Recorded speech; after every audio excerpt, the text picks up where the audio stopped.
Let's start with the next challenging sum now. So here the question. Find 4 consecutive terms in an AP. 4 consecutive terms. So what are the 4 consecutive terms?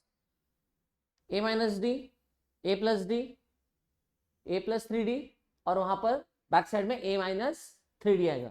So 4 consecutive हमें जब भी लेने होते हैं ये by heart रखना है. So मैं लिखूंगा बोर्ड पर whose sum is 36. तो ये चारों टर्म्स को अगर प्लस करते हैं whose sum is how much? 36. And the product of the first and the fourth term, product of first and the fourth term is how much? 45. So students, what do you mean by product? Product matlab multiplication. So let's start with the sum now. Solution start. Let the first term of an AP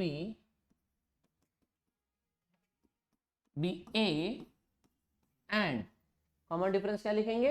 D and common difference B D. So 4 terms, तो कौन से होंगे 4 terms अभी? Therefore the, let's write here, let the 4, क्या लिख के दिया? Consecutive 4 terms be A minus 3D, A minus D, A plus D and A plus 3D. याद रखना 4 कंसेक्यूटिव टर्म्स है तो हमें यही लेना है. Just check out here A plus D और इसके पहले वाला A minus D. तो this are the 3 consecutive terms. जब भी 3 कंसेक्यूटिव टर्म्स लेने हैं तो ऐसे जाएंगे. और अगर सम में 5 कंसेक्यूटिव टर्म्स दिया होगा तो हम यहाँ पर A plus 2D यहाँ से और यहाँ से A minus 2D कंसिडर करेंगे. ठीक है, 3 consecutive terms and 5 consecutive terms. लेकिन जब इवन में होगा तो हमें क्या करना है? एक टर्म ये लेना है, एक टर्म ये लेना है और ये छोड़ देना है हमें. We have to leave this one, इसे भी हम छोड़ देंगे. और अगला term that is A plus 3D and यहां से A minus 3D. इस तरह से ये 4 टर्म्स हम कंसिडर करेंगे. So that's why we have A minus 3D, A minus D, A plus D and A plus 3D. So from the first condition now, from the first condition क्या दिया हुआ है? whose sum is 36. और सम में ध्यान रखना है bracket में क्या दिया हुआ है? Take the value of D positive. क्या लेना है? Value of D positive. इससे ये समझना है कि सम सॉल्व करते करते हमारे पास D के 2 वैल्यूज आएंगे, एक पॉजिटिव और एक नेगेटिव. तो हम क्या करेंगे? नेगेटिव को डिस्कार्ड करेंगे. We are not going to accept that value. और हम क्या करेंगे? तो वैल्यू ऑफ D जो पॉजिटिव होगी वो एक्सेप्ट करेंगे. चलो सम की तरफ बढ़ते हैं.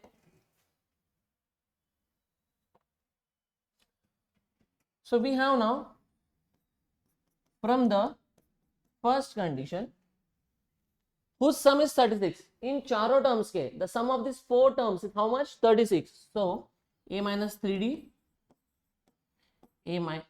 sum है, that means add करना है, plus A minus D plus A plus D plus A plus 3D, that equals to how much?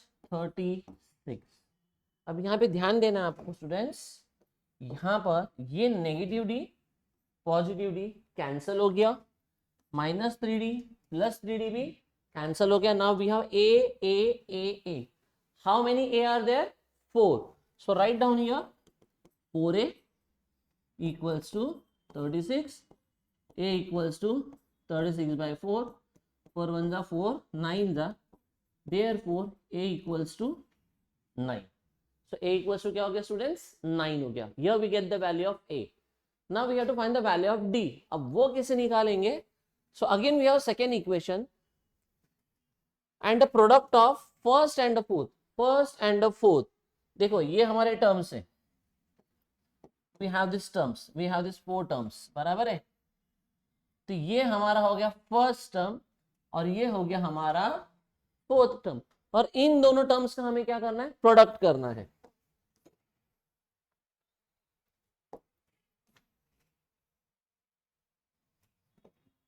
So let's write here from the second condition the product of first and the last, that is a minus 3d into a plus 3d gives us 45.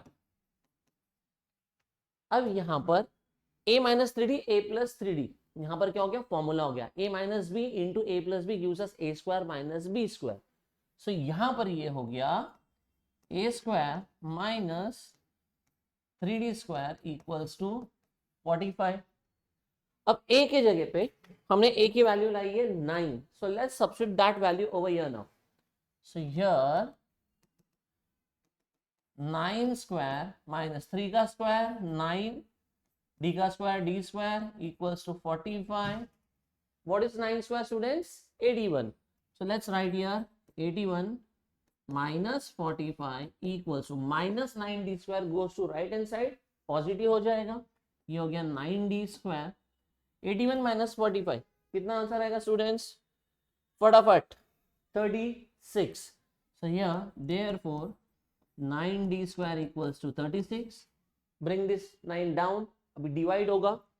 So d square equals to 36 upon 9. 9 4 जा 36. So 9 1 जा 9 4 जा. So here d square equals to 4.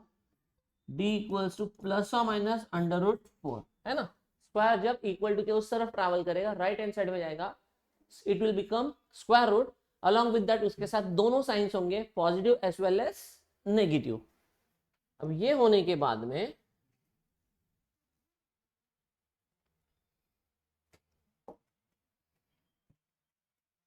therefore d equals to plus or minus 2. Square root of 4 is 2.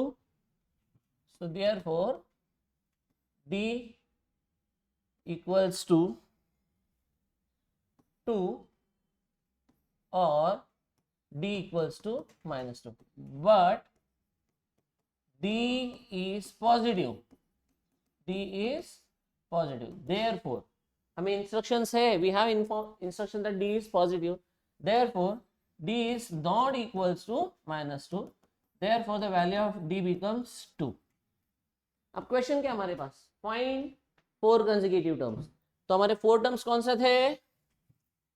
Now a minus 3d, a minus d, a plus d and a plus 3d. That equals to a कितना students हमारे पास? 9. We have value 9. So 9 minus 3 into d, that is 2. So that gives us 9 minus 6 equals to 3. Again 9 minus 2, that equals to 7.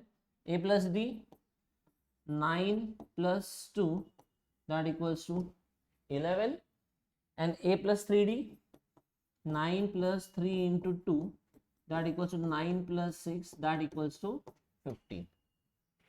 Final answer statement में लिखेंगे the 4 consecutive terms are 3, 7, 11, 15. Check करना है 3 plus 4 7, 7 plus 4 11, 11 plus 4 15. यानी यहाँ पर इनके बीच में difference जो है वो परफेक्ट है और this are the required terms that what we need. ठीक है, आप बोलोगे यहाँ पर 4 का डिफरेंस आया हुआ है, कॉमन डिफरेंस तो d इक्वल्स टू 2 था, बराबर है. लेकिन अगर आप देखोगे तो हमने एक एक टर्म्स लीव किए थे ना, सो दैट्स व्हाई ऑटोमेटिक जब एक एक टर्म्स लीव करेंगे तो कॉमन डिफरेंस वहां पर एक्चुअल आपको 4 मिलेंगे. So this are the 4 required terms. Got it?